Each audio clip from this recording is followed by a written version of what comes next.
सद्गुरू श्री ब्रह्मचैतन्य महाराज गोंदवलेकर यांचं प्रवचन.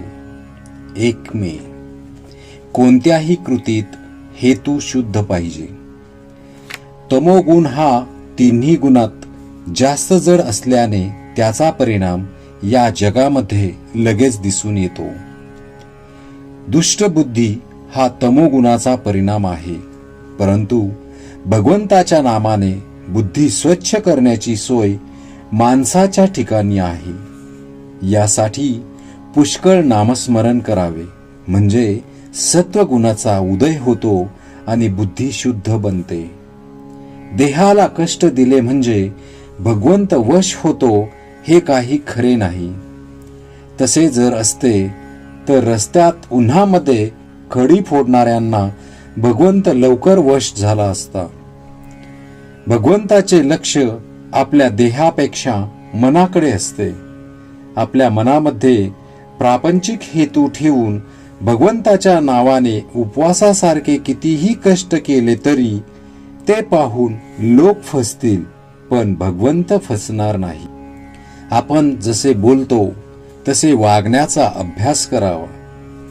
परमार्थामध्ये ढोंग फार बाधक असते. प्रापंचिक गोष्टीकरिता उपवास करणे ही गोष्ट मला पसंत नाही. उपवास घडावा यात जी मौज आहे ती उपवास करावा यामध्ये नाही.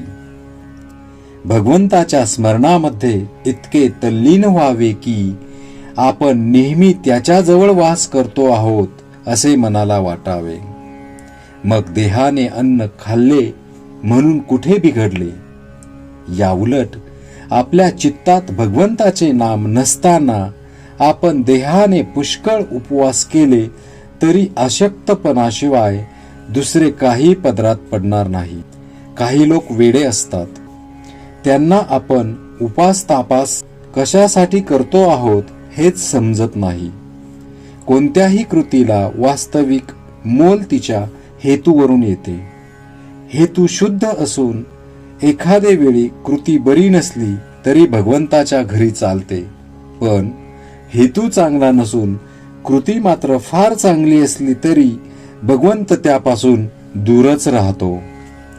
माणसाने केलेला उपवास निष्काम असून तो केवळ भगवंताच्या स्मरणात राहावे म्हणून केलेला असला तर फारच उत्तम आहे. निष्काम कर्माचे फार फार महत्व आहे. भगवंतासाठी भगवंत हवा अशी आपली वृत्ती असावी. किंबहुना नाम घेत असताना प्रत्यक्ष भगवंत समोर उभा ठाकला आणि तुला काय पाहिजे असे त्याने विचारले तर तुझे नामच मला दे हे त्याच्याजवळ मागणे, याचे नाव निष्कामता होय.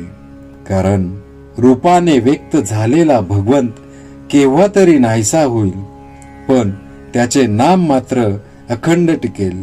आणि त्याचे नाम घेतले की त्याला आपल्याकडे येणे जरूर आहे. म्हणून देहाला कष्ट देण्याच्या भानगडीत न पडता भगवंतासाठीच नाम घेत असावे.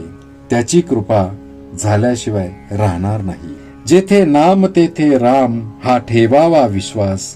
कृपा करील रघुनाथ कास. श्रीराम जय राम जय जय राम.